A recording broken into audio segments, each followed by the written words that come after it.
Card games have changed. The first card games were, unsurprisingly, a Chinese cultural invention.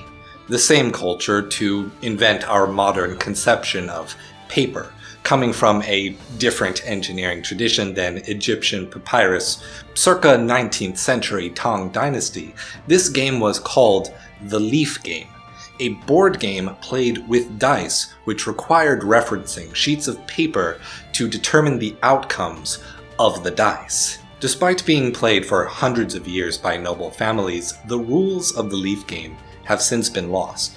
Yet this bit of history not only establishes the basic concepts of playing cards, like numbers, suits, pictographs, and gambling, but also their potential for being reference guides to the specific rules of a game.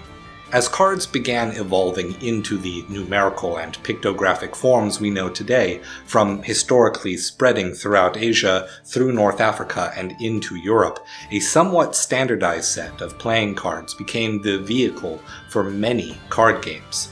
Many rule sets using these same cards, but requiring an abstract knowledge of the rules outside of the cards themselves. Usually different forms of gambling. This history came full circle when Spanish and Portuguese traders and missionaries, particularly Francis Xavier in 1549, brought Western playing cards to Japan. Whereas Japan welcomed other adaptations of the Chinese progeny of card games, like the tile game Mahjong, Western playing cards were banned when Japan began a 265-year policy of isolationism called Sakoku, starting in 1633 and ending in 1853, when Admiral Matthew C. Perry led an American expedition to form a trade agreement with Japan under threat of military invasion. Before that, Nintendo founder Yamauchi Fusajiro was selling the contraband Western trading cards through pivoting to the seasonal pictographic cards called Hanafuda to keep out of reach of Johnny Lawson. Fast forward to 1993 and we have Richard Garfield's Magic the Gathering, the first collectible card game seeking to reintroduce the concept of gameplay to the collectability of baseball cards. Though some attempts were made throughout the 20th century, Magic the Gathering was the first to truly succeed at widespread publication. The single greatest and most overlooked invention of Magic the Gathering was a simple ordering of rules. While the game itself had a rule set to follow, numerical statistics to compare and track, and pictographs to make it visually interesting, the cards themselves also, sometimes, had references to their own unique rules.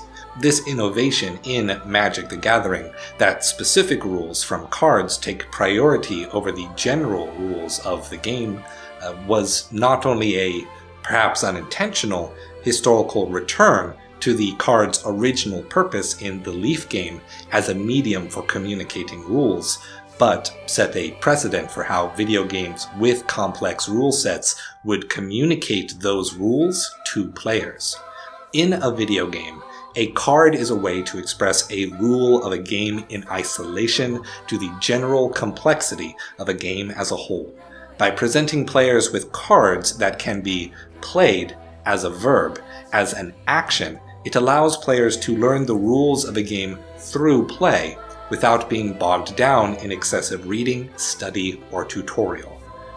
Everything from action games like Kingdom Hearts Recoded to mystery puzzle games like Inscription.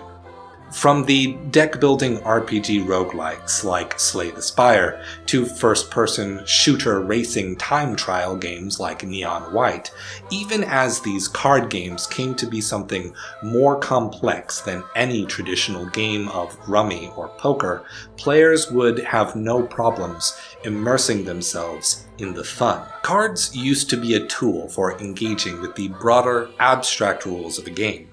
Now, they are a conceptual tool for circumventing the initial rules with more specific and contextual situations. As a result, cards have become the go-to visual metaphor for both teaching rule sets to players as well as creating the opportunity for free self-expression within a rule set by those players. Rules are no longer a limit, but the tools by which a player may have a voice in the dialectic. Stay true.